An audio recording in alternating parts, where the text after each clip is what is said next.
Hey tout le monde! Ça fait très longtemps que j'ai pas filmé devant la caméra et le seul moment où le moral et l'envie est revenu, c'est quand je tombe malade. J'espère que ça s'entendra pas trop et que ça sera pas désagréable à la caméra. Et je m'excuse aussi pour cette tête vraiment de personne très fatiguée qui n'a plus aucun système de protection et qui chope tous les virus de l'univers. Donc voilà, j'espère que ça vous dérangera pas trop. Vous deviez normalement avoir la seconde partie du bilan couture qui vous présentait toutes les robes d'été que j'avais cousues. Donc la vidéo a été filmée, elle est montée, elle est prête, sauf qu'en y repensant, je me dis que c'est complètement ridicule de vous sortir une vidéo vous montrant des tenues hyper légères, des robes prévues pour l'été en plein mois de novembre. Donc je pense que je sortirai cette vidéo là plutôt début mars ou début avril quand les beaux jours reviendront. Ça sera un peu plus logique que la sortir maintenant. J'avais prévu pendant ce week-end de filmer 3 vidéos, sauf que vu de l'état dans lequel je suis, je pense pas que j'aurai l'énergie pour en filmer 3. Donc je vais déjà filmer celle que je suis en train de. Celle que vous êtes en train de visualiser actuellement, qui va vous présenter en fait les achats que j'ai pu faire durant le CSF de cette année. Je pense pas que ce soit une vidéo qui dure très longtemps, même si j'ai fait pas mal d'achats et que j'ai pas du tout été raisonnable sur l'édition de 2023, ça va aller assez vite. Donc c'est la deuxième fois que j'allais au salon, donc je suis allée avec une amie et on a pu choisir de faire un atelier, même si c'était pas notre premier choix, donc ça je vous en parlerai à la toute fin. Là je vais d'abord vous montrer les achats que j'ai pu faire sur les différents stands. Le premier stand sur lequel je me suis dirigée, et c'était sur ma top list parce que je m'étais fait une liste d'achats et un budget à respecter pour cette édition. Budget que malheureusement je n'ai pas réussi à tenir. Mais voilà, je vais pas me flageller parce que c'est quelque chose qui a lieu qu'une seule fois par an.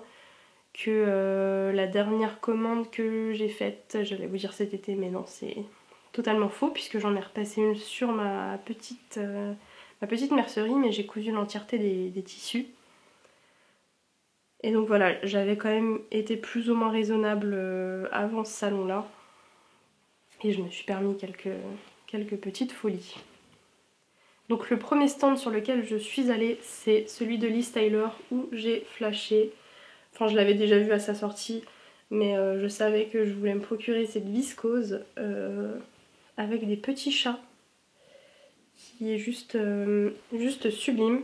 J'échange souvent avec Laurie du compte Instagram Défile en Goupille qui avait été au CSF le mercredi, moi j'y suis allée le jeudi.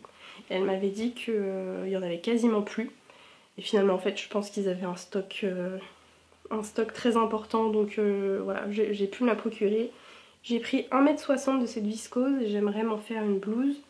J'ai pas encore le modèle pour le moment, mais clairement il faut vraiment que je trouve le modèle pour la coudre prochainement, parce que c'est quelque chose que j'aimerais mettre en place, j'allais dire sur 2024, mais en soi non, dès maintenant. J'ai vraiment envie de coudre les tissus que j'achète dans les jours, dans les semaines qui viennent. Parce qu'il y a des tissus que j'ai achetés quand j'ai commencé et pour lesquels j'ai plus tellement d'envie. Ou du moins c'est des tissus qui m'attirent plus beaucoup et pour lesquels j'ai plus d'inspiration. Donc en général c'est des tissus que je reprends pour faire des toiles, mais j'y vais à contre-cœur. Donc j'aimerais beaucoup acheter des tissus quand j'ai une idée de projet, ou alors avoir des coups de cœur sur des tissus mais pour lesquels je sais que je vais trouver un patron dans lesquels les coudre rapidement. Donc voilà, c'est un objectif que j'ai sur l'année 2024, mais en soi que je vais essayer de commencer tout de suite. Et toujours sur le stand de Liz Taylor, j'ai pris une des viscoses les plus emblématiques de cette marque. C'est la viscose Matryoshka. J'ai un doute. Matryoshka, c'est ça.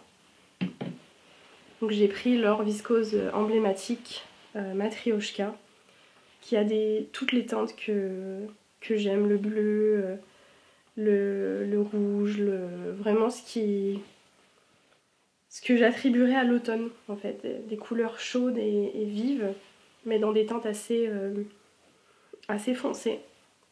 Et je la trouve sublime. Pour celle-ci, je vais m'en faire une robe.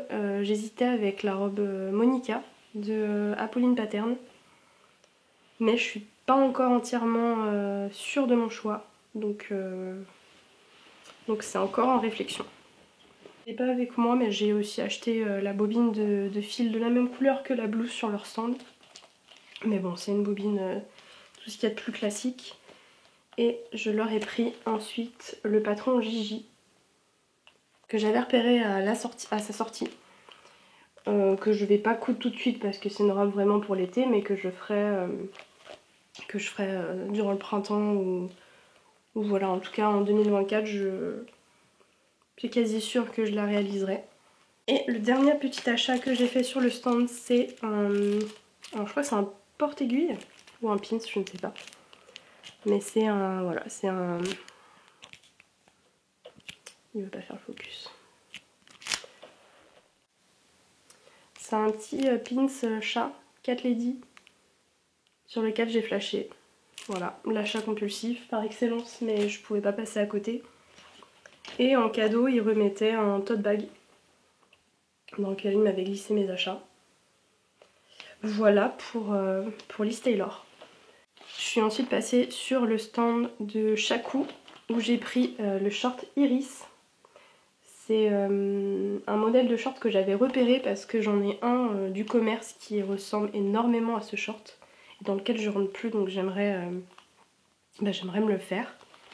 Et j'ai pris la robe Alix sur laquelle j'avais eu un coup de cœur lorsqu'elle était sortie et que finalement je m'étais jamais procurée. Donc c'est chose faite.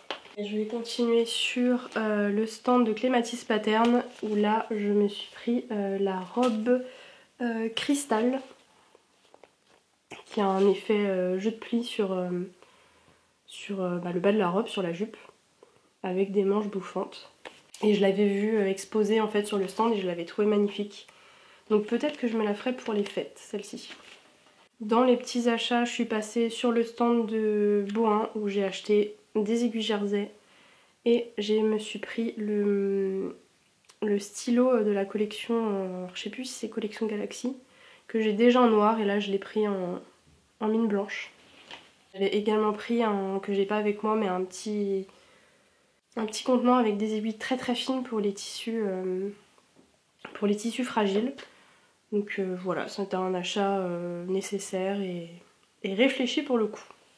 Je suis passée ensuite sur le stand de Promode où je n'ai pas pu résister. J'ai acheté cette viscose avec des motifs. Alors je sais pas si c'est un puma, je pense que c'est des pumas qui sont dessus. Mais je l'avais repéré sur leur site, enfin sur des pubs même sponsorisées Instagram où voilà, ils vendaient des coupons de 3 mètres de ce tissu là. Et quand je l'ai vu sur le stand, je l'ai pris. Je vous ai pas dit les prix, mais de toute façon je vous mettrai encore une fois tous les produits en barre de description avec le lien redirectionnel vers le site. Mais là les 3 mètres étaient à 22 €. Et toujours sur le stand de Promode, j'ai flashé sur une viscose, encore une viscose à fleurs, je vais d'ailleurs l'ouvrir, qui est d'une douceur. En fait j'avais flashé déjà sur le motif et lorsque je l'ai tenue je me suis dit faut que je la prenne, elle est tellement douce. Je la trouve trop belle et celle-ci je sais ce que je vais en faire. Je vais coudre la robe Louis de Caledonia Dreaming qui a des espèces de manches volants mais XXL, enfin des manches papillons à volant et je trouve que ça ira parfaitement dans ce tissu là. Je suis désolée, je suis en train de perdre ma voix. Et en tout dernier, je suis passée sur le stand de Ma Petite Mercerie parce que j'avais pour envie, et c'était pas du tout prévu, d'acheter la box couture Look at Me quand j'ai vu les stories de Grisette sur Instagram. C'est un modèle sur lequel je me serais pas forcément dirigée de base, mais quand j'ai vu sa version, Je l'ai trouvé juste magnifique. Et donc il l'a proposé en vente sur leur stand. Je me suis donc procuré la box couture. Donc ça c'est le modèle où vous avez une robe assez classique mais qui a un côté très rétro avec des manches très courtes. On les voit quasiment pas et il y a un jeu de plis sur le devant pour donner vraiment de l'ampleur à la robe. Et il vous propose de faire cette robe dans un velours ras. Enfin, non, c'est pas un velours ras. Enfin, c'est un velours. Je pense que d'ailleurs c'est 100% polyester puisque il fait pas mal d'électricité, mais il est très très beau et il a un très joli tombé. Et ce que j'apprécie dans cette box, c'est que vous avez absolument toute la mercerie nécessaire, même le thermocollant. Et ça c'est quelque chose que je vois très peu dans les box couture en général, où on vous donne le fil, la fermeture éclair, voilà, tous les accessoires qui sont nécessaires pour faire le patron. En revanche, j'ai jamais vu de morceaux de thermocollant pour réaliser le projet. Et là, vous l'avez. Alors même si je suis pas forcément fan du thermocollant, parfois il y a des parties qui sont assez compliquées à entoiler avec du coton.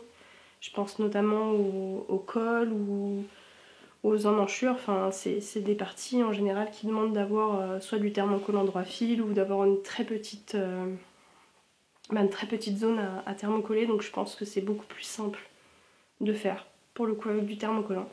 Donc j'ai aucune excuse pour ne pas réaliser cette robe très vite puisque j'ai tout ce qu'il me faut pour la faire.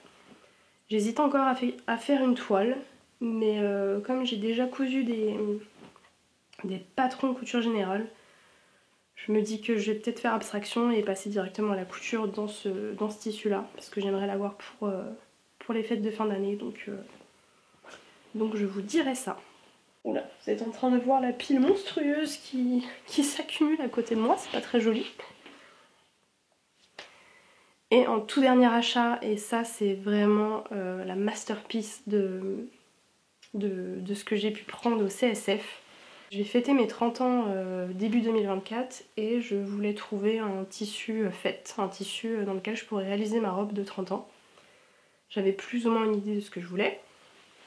Et j'en ai vu énormément, j'avais repéré des tissus magnifiques sur la Tissutech de Charlie et également sur le stand de Fairy Factory sur lequel je devais repasser. Il y avait tellement de monde, j'ai pas pu y retourner. Que finalement je suis retournée sur le stand de ma petite mercerie où j'ai craqué pour un tissu sequin juste à tomber. Il est magnifique. Donc il est dans les teintes vert sapin. Peut-être que vous le voyez un peu plus flashy que ce qu'il est véritablement. Mais voilà, je sais qu'il le propose en plein d'autres coloris. Hein. Il est en bleu électrique, il est en rose fuchsia, en doré je crois aussi. Et vous avez aussi des tissus brillants lamé lisse. Donc il y avait plein de choix de tissus de fête sur ce stand. Mais j'ai porté mon dévolu sur ce tissu que je trouve incroyable. J'en ai pris 2,50 m et j'ai demandé aux équipes de ma petite mercerie sur leur stand s'ils pensaient que ça serait possible de réaliser cette robe avec ce tissu. A priori oui, mais je risque de galérer parce qu'il y a des fronces sur les manches, donc ça je pense que c'est quelque chose qu'il faudrait que je retire si je le fais dans ce modèle là.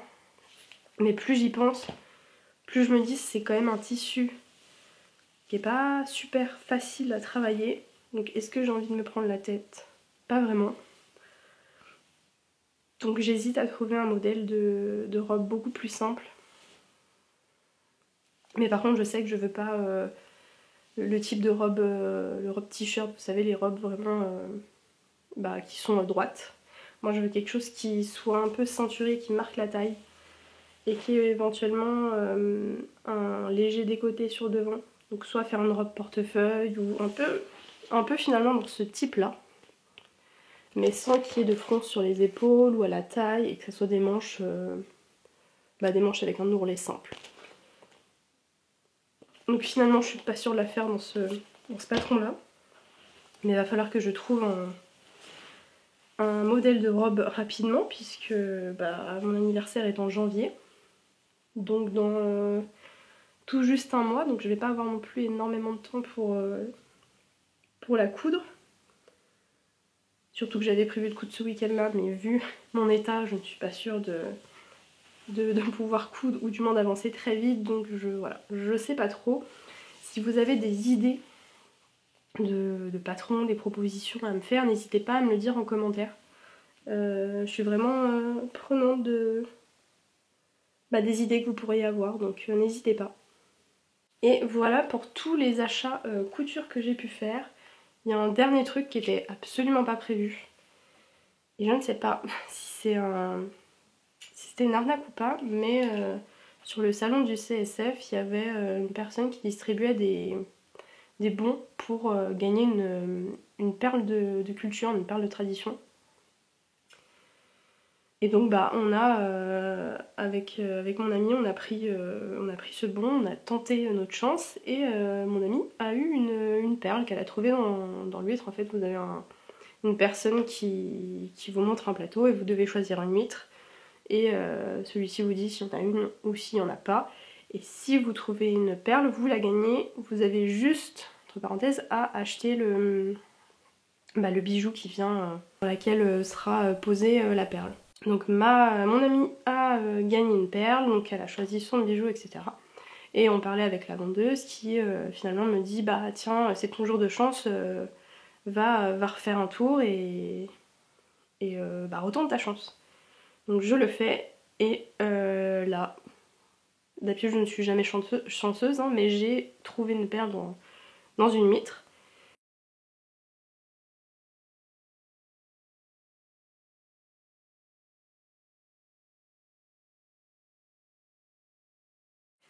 Et donc j'ai acheté le pendentif pour pouvoir poser cette perle qui est très très jolie. Hein. J'ai le certificat qui me dit que c'est une perle authentique. Je suis désolée, il veut pas faire le focus aujourd'hui. Donc elle est un petit peu nacrée, rosée, elle est très jolie. Et j'ai acheté du coup la gourmette pour pouvoir la porter. Donc gourmette en argent qui m'a, je crois, coûté 70 €. Donc c'est clairement pas donné. Je sais pas si c'était une arnaque ou pas ou autre, mais bon, en tout cas je la trouve très jolie. Mais c'est un achat que je n'avais pas prévu durant cette journée-là. Mais voilà, je voulais le partager avec vous et aussi vous montrer qu'il n'y a pas que des stands de couture, bien au contraire, hein, vous avez énormément de choix, vous allez avoir du tricot, vous allez avoir pour faire du dessin, la calligraphie, de l'aquarelle, de la peinture, de la cuisine, enfin c'est quelque chose c'est un salon qui est très varié, qui propose énormément d'activités manuelles. Le seul bémol pour moi c'est vraiment qu'il y avait, j'y suis allée jeudi, il y avait vraiment beaucoup trop de monde. Et les gens devenaient presque un peu agressifs de ne pas pouvoir accéder au stand et de ne pas pouvoir marcher dans les allées. Mais bon, c'est comme ça et c'est un salon qui attire de plus en plus de monde.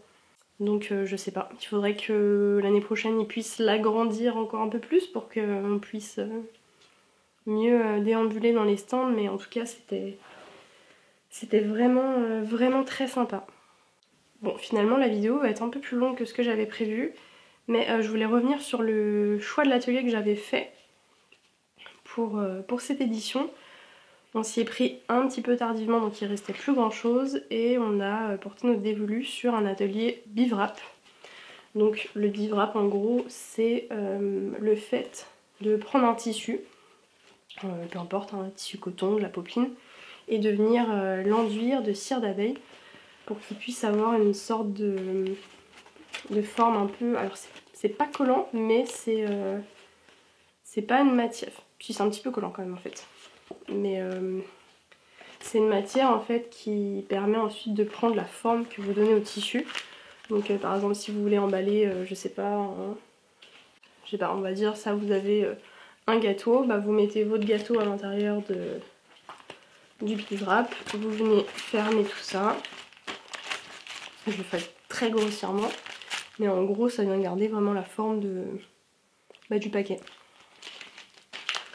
Ça permet de remplacer tout ce qui est papier d'alu, film alimentaire, etc. Et c'est un tissu que vous venez rebadigeonner un peu de cire d'abeille a priori tous les 3-4 mois, selon l'utilisation que vous en avez. Mais voilà l'atelier qu'on a fait. C'est un atelier pour faire ça, on a dû mettre 10 minutes, 15 minutes. Et ensuite on est passé sur la réalisation d'un t-shirt upcycling. Je vous avoue que je n'avais pas lu jusqu'au bout le mail. Et donc elle conseillait de ramener un vieux t-shirt qu'on allait transformer en sac. J'ai pas trouvé ça particulièrement intéressant parce qu'en gros tout ce qu'on a fait c'est prendre un t-shirt, on a coupé le bas du t-shirt dans des petits rectangles de je sais pas 3-4 cm et on a fait plein de bandes sur le bas qu'on est venu nouer pour fermer le bas du t-shirt. Et après on pouvait faire ce qu'on voulait au niveau des manches, cranter tout le tour pour donner un petit style. Et on avait notre sac. C'est un rendu pas très esthétique, pas très recherché. Et d'ailleurs je pense pas garder ce sac t-shirt parce que je l'utiliserai jamais en fait. Et je préfère complètement prendre un tissu et en faire un tote bag que utiliser un t-shirt que je vais jamais utiliser en fait de la sorte. C'était quand même un atelier qui était très intéressant parce qu'on a pas mal discuté avec celle qui l'animait, mais elle avait des idées très arrêtées sur notre quotidien, sur la façon dont on consomme, qui était beaucoup plus extrême que le mien. Où par exemple, voilà, elle comprenait pas qu'il y a des gens qui viennent dans ce salon et qui en gros venaient juste pour dévaliser tous les stands et acheter, comme ce que j'ai pu faire, des tissus. Donc j'avoue que moi avec mon sac à dos, quand je suis venue à son stand et qu'elle te dit ça ensuite à la fin, ça donne vraiment un côté très extrême et du coup je comprends, enfin c'est peut-être pas forcément sur ce type de salon qu'elle doit proposer ses ateliers, peut-être que c'est mieux qu'elle les propose vraiment en local sur place et pas dans des salons créatifs où forcément les gens viennent pour très souvent pour acheter du matériel, donc ça va être du matériel neuf dans la plupart des cas. Voilà, donc je pense pas que c'était le meilleur atelier, mais en tout cas c'est le premier atelier que j'ai fait au CSF et je ferai mieux l'année prochaine. Je m'y prendrai plus en avance et je prendrai quelque chose qui m'attire davantage. Et d'ailleurs pour la petite histoire, on est passé sur 66 minutes. C'est pile ce moment-là qu'on choisit les équipes de tournage quand on faisait les t-shirts de venir filmer. Et d'ailleurs les mecs nous posaient des questions de savoir qu'est-ce qu'on faisait et je crois qu'ils n'ont pas trop compris. Déjà que nous on est un petit peu paumés. Quand ils ont vu la tête du sac, je pense qu'ils n'ont pas trop compris en quoi ce t-shirt est transformé en sac. Enfin, ils auraient dû plutôt filmer le bivrap, ça aurait été plus sympa. Voilà pour cette vidéo qui finalement je pense va durer assez longtemps. Mais j'avais envie de vous présenter les achats que j'avais fait cette année au CSF. J'espère que ma voix nasillarde et mon teint de malade ne sera pas trop gênant à entendre et à voir. Mais voilà, si je filmais pas cette vidéo là, j'aurais jamais trouvé le temps de la filmer avant. Donc voilà, j'espère que ça vous aura plu. N'hésitez pas à me dire d'ailleurs si vous étiez présent cette année au CSF et les achats que vous en avez fait, ça m'intéresse beaucoup. Et on se retrouve sur YouTube ou sur les réseaux pour papoter. Merci d'avoir regardé jusqu'au bout et à bientôt. Salut!